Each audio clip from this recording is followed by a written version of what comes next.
Come in.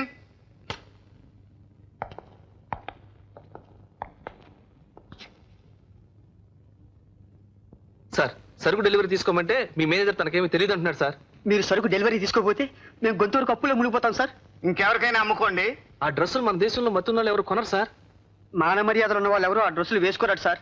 పోనీ విదేశాలకు ఎగుమతి చేయండి. అవి కూడా ఎంక్వైరీ చేశాం సార్. ఈ పనికి మాలిన జాతి ఈ ప్రపంచంలోనే లేదండి సార్. మా ఇల్లు వాకిలు వేలం వేస్తారు సార్. మేము వీధుల పాలవుతాం సార్. నేను కోరుకునేది సరిగ్గా అదే.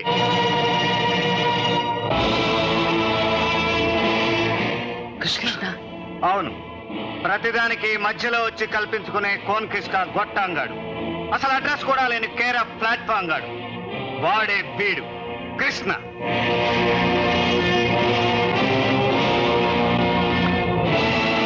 ఓహో, అయితే నువ్వు మా మీద ఇలా పగ తీర్చుకుంటున్నావు అన్నమాట. నేను పగ తీర్చుకునేది మీరు నన్ను అన్న మాటలకి చేసిన అవమానాలకి కాదు. అవి నేను ఎప్పుడో మర్చిపోయాను. కానీ దైవం లాంటి పెద్దబాబు గుండెల్లో కత్తులు దూసి మీరు చేసిన గాయాలు ఎలా మర్చిపోగలను? ఆయన అప్పుల పాలైనప్పుడు మీరు రంగులు మార్చి ఆయనకు చేసిన ద్రోహం ఎలా మర్చిపోగలను? కాగితాల మీద గ్యారంటీ సంతకాలు చేయమన్నప్పుడు మీరు ఆయన అన్న మాటలు ఎలా మర్చిపోగలను? అవన్నీ మీరు మర్చిపోవచ్చు, కానీ ఆ ఇంటి అన్నం తిన్న విశ్వాసం గల నేను మర్చిపోలేదు. మీ సరుకు నేను డెలివరీ తీసుకోను. మీకు దిక్కున్న చోటు చెప్పుకోండి. అప్పుల వాళ్ళు వచ్చి మిమ్మల్ని ఇంట్లోంచి బయటికి గెంటాలి. మీ ఇళ్ళు వాకిళ్ళు బహిరంగంగా వేలం వేయాలి.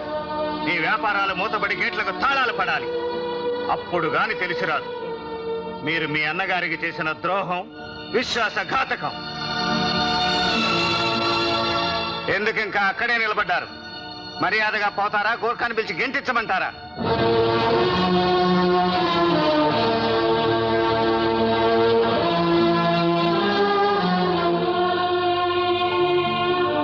పెద్దబాబు, నన్ను క్షమించండి. శబ్బాష్ బ్రదరా, వాళ్ళ రోగం బాగా కుదిర్చావు. అదేమిటి ఈ ఆనంద సమయంలో ఆ కన్నీళ్ళు ఏమిటి బ్రదరా? మీ పెదబాబు గారికి ద్రోహం చేసిన వాళ్ళందరికీ తగిన శాస్తి చేశావు. ఆయన గారి ఇంద్రభవనం స్వాధీనం చేసుకున్నావు. ఎన్ని చేసి ఏం లాభం? ఇప్పుడు ఆ ఇంద్రభవనం దేవుడు లేని కోవెల. నిజమే కృష్ణ, కానీ ఏం చేద్దాం? ఆయన గారి కోసం వెదకని చోటు లేదు. కానీ ఎక్కడ ఆయన దాడ చెప్పిన వాళ్ళు లేరు. ఒకవేళ ఆయనకి ఏదైనా ప్రమాదం? అసంభవం. ఎన్నటికీ అలా జరగదు. ఆ ధర్మమూర్తికి దేవుడు అన్యాయం చేయడు.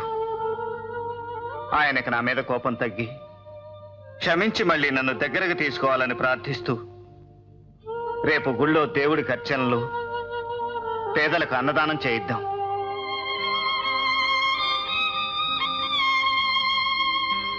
వదినా, వదినా, అన్నయ్య, వదిన హాస్పిటల్కి తీసుకెళ్దాం అన్నయ్య. గవర్నమెంట్ హాస్పిటల్కేగా, పాపని బలిచ్చాం చాలదమ్మా.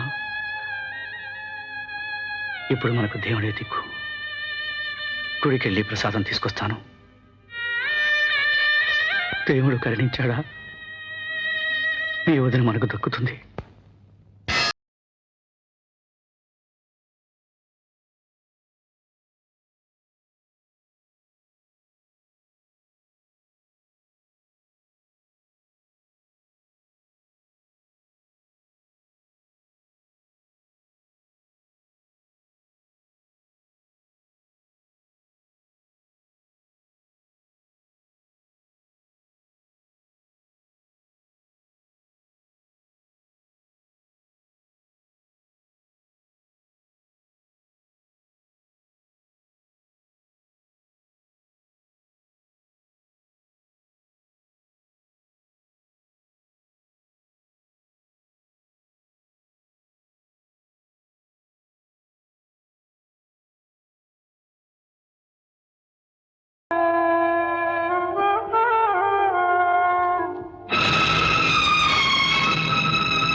పెద్దబాబు,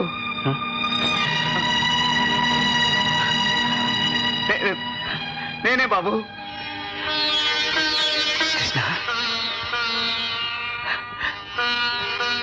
కృష్ణ, పెద్దబాబు, కృష్ణ, మీకోసం ఎక్కడెక్కడో వెతికాను. చివరికి ఆ దేవుడే కరుణించి మిమ్మల్ని నాకు చూపించాడు. కృష్ణ అంతా విన్నాను బాబు. అమ్మగారు, బుల్లెమ్మ, పిల్లలు ఎక్కడున్నారు? ఎలా ఉన్నారు?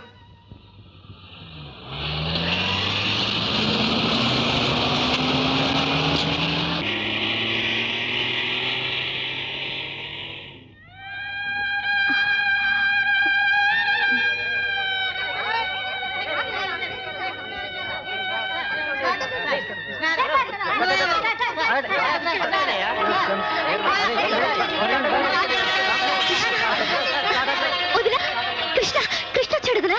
ఏ కృష్ణ? మన కృష్ణ వదినా. అన్నయ్య వెంట పెట్టుకొచ్చాడు. మన కృష్ణ,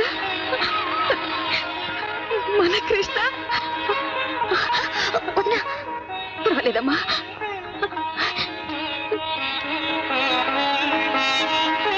కృష్ణ.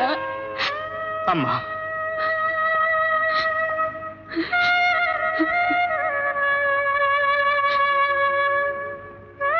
బాగున్నావు బుల్లెమ్మ? బాగున్నాను. బాబు, పాపేది?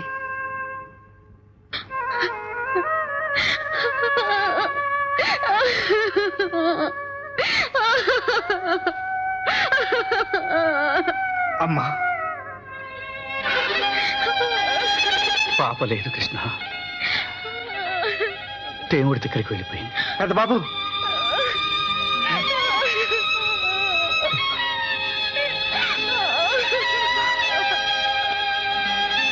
పదండి బాబు.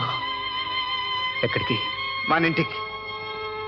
కృష్ణ, అవును బాబు, మీ పాదస్పర్శ కోసం ఇంద్రభవనం ఎదురు చూస్తోంది.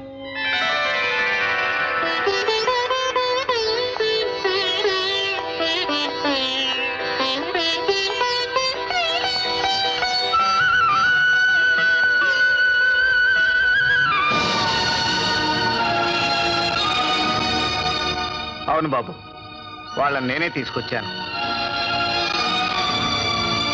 చేసిన తప్పుకు శిక్ష అనుభవించారు.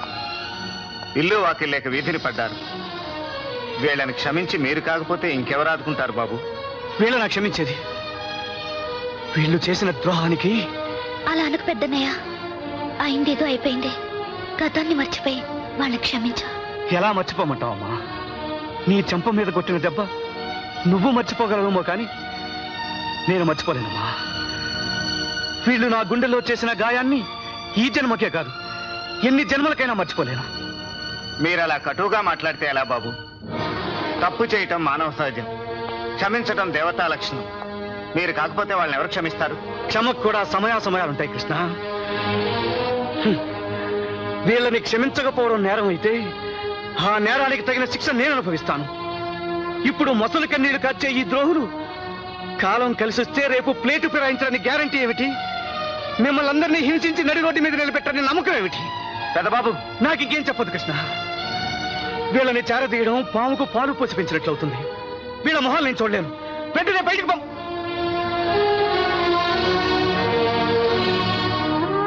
వాళ్ళని నీ సొంత తమ్ముళ్ళుగా చూసుకుంటానన్నావే, వాళ్ళకి ఏ లోటు రాకుండా చూస్తానని మాట ఇచ్చేవే. ఇప్పుడు వాళ్ళ ముఖాన్ని చూడని బయటికి ఎట్టుతావు. ఆడిన మాట తప్పుతావా కుమార్?